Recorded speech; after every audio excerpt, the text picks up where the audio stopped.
Lego, come on, man. What are you doing talking about the Coyotes? You gotta go out there and talk about Dubas. The Toronto Maple Leafs have some crazy news and you're not talking about it? Come on, man.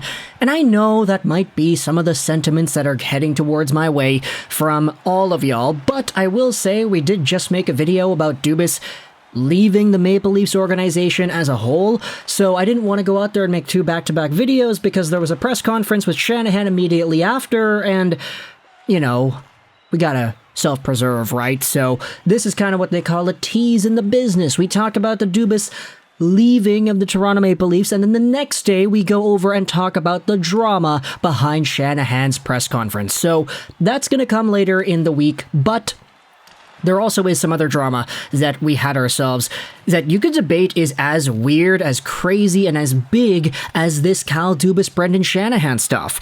And it happens to involve the Arizona Coyotes. So we've been talking this entire time about the Coyotes and their Tempe vote. Voters in Tempe, Arizona rejected the proposal for the Arizona Coyotes to get a big crop of land, get the tax money in order to renovate that land and build an arena, entertainment facility, which would ultimately house the Arizona Coyotes over the next few decades, hopefully at least, right?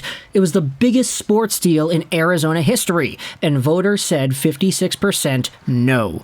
This was rejected, and now we have ourselves a lot of conversations about relocation, whether or not this is going to work out long-term for the Coyotes, etc., etc., etc., but there were a few reactions that we did not cover that really make a lot of this feel worse.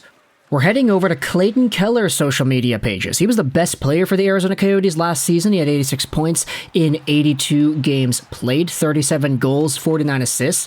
Keller's a very good player, and he's 24 years old, signed long-term till the end of 2028, making $7.1 million a year. He's a very valuable player, and alongside of Logan Cooley, he's projected to being one of the top dogs in the desert. And you have yourselves the guy that Arizona is going to draft later this year as well that's going to come over and probably do some good things. This is a good team on the rise, and Bill Armstrong's done a pretty alright job in accruing multiple draft picks, acquiring a lot of dead cap, a lot of players that are on the LTIR, helping other teams out in order to facilitate their moves, and as a result, you've got a boatload of draft picks, a boatload of young guys, and it's looking really good in Arizona. But after this Tempe deal was rejected, you had Clayton Keller himself tweet out a sad emoji. This got 1.7 million views. It's literally just an emoji. But the reason Clayton Keller's social media Twitter presence is important here is not because of this tweet per se. It's because of a few tweets made by Bry Kells. This is Clayton Keller's father, and he went out there and made a few tweets that really did get everybody up in arms. You see, the Arizona Coyotes posted on their own social media that they're disappointed the Tempe voters did not approve the prepositions, etc., etc., etc. We talked about this yesterday, right? Well, Clayton Keller's own father responded to this tweet, and he said this: Keller will not be there at the beginning of the season and expect others to follow or not sign. Team will be moved. There are no other options, and Phoenix will regret losing a pro sports team. The city just got diluted from a perception standpoint, privately financed too. And that's not all. He also tweeted this: Phoenix will regret losing a pro sports team. Private finance and politically sent to a public vote? The fix was in from the beginning to keep that beautiful landfill. Lol. Compare that to the public money the Oakland A's are asking from taxpayers. Money, money, money, money. And this is a pretty wild thing to go out there and say. Whether you're a fan or whatever, it's a pretty radical perspective, but the fact that this is coming from Clayton Keller's own dad makes it even worse. And you had yourselves a bunch of response afterwards. Wait a minute, Clayton Keller is not going to go to the Coyotes next season? Wait, he's signed till 2028. What do you mean he's not going to show up? His dad is saying that he's not going to go and that other players are not going to go. So what does that even mean? And so for a good, 12, 14 hours or so, we were all kind of panicking. Wait a minute.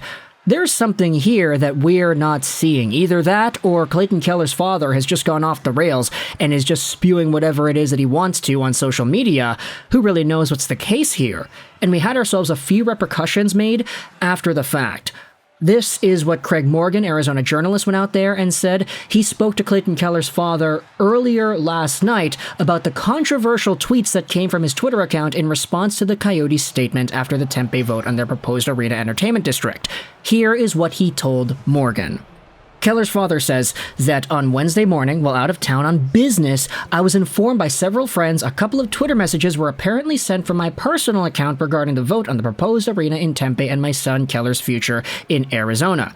I'm writing to inform anyone who read those messages that my Twitter account was hacked and the messages were sent out by the hacker. I want to make it clear that I did not authorize these messages and they don't reflect my personal views or opinions. This matter has been reported and my account is now secure. Everyone who knows me knows my opinions are all mine, and I own them. These were not my comments or my views on the matter. I want to apologize for any confusion this caused anyone. And okay, we're going to take this at face value and say that Clayton Keller's father was hacked yesterday.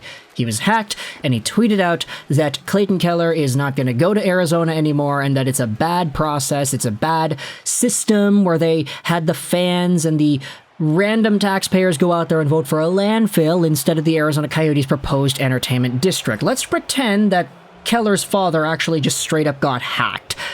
And then ask the question, do you believe this? Because in my opinion, oh boy, I'm not going to go out there and say that this is 100% valid hacking going out there. Oh, Keller's father literally just went out on a business trip and he came back and realized that there were tweets made on his account. I don't know if I really buy it, but at the same time, it's not my place to go out there and say that anybody is lying through their teeth in the media. To add on to this, you had Clayton Keller himself, who had a meeting yesterday with the Coyotes. This is from Elliot Friedman on the Jeff Merrick Show earlier today. Now, I want to make this very clear, Friedman says. There is no trade request here. But I think what Keller did say is he wants direction, and reasonably quickly, on the future of the franchise on and off the ice. And, I mean, look, Friedman says this, or I don't know if Friedman says this, or if NHL Watcher just said this, but teams will line up for him if he becomes available. He's a 25-year-old coming off of an 86-point year. And, of course, I mean, Keller has no trade protection until next season, so there's a lot of time for the Arizona Coyotes to trade this guy away should they feel that that's the move, should there be some sort of a request if his dad goes out there and says, hey, I don't want my son playing here anymore, there's no direction. Obviously, everybody wants direction and everybody wants to know what's going on with the Coyotes, but if this Tempe deal comes and goes and there's no real fixes to what's going on with the situation, then I could understand if anybody's family starts to get a little bit concerned. But at the end of the day, even if Keller is playing in an NCAA arena, or he's playing in Houston, or he's playing in Quebec City, the guy's getting paid. I don't really know if his family's going to get too ticked off about that. But either way, let me know your thoughts in the comment section below. What are your opinions about Clayton Keller's own father going out there and talking smack about everything that went down, talking smack about his son's own hockey team? Now, whether or not you just want to say straight up, oh, the guy got hacked, he didn't say anything. Okay, that's your prerogative, but I don't buy it. So let me know your thoughts in the comment section below about this entire situation with the Coyotes, Clayton Keller, his father, the future of Keller with the Yotes. I hope you enjoyed this Juraj 9, and bye.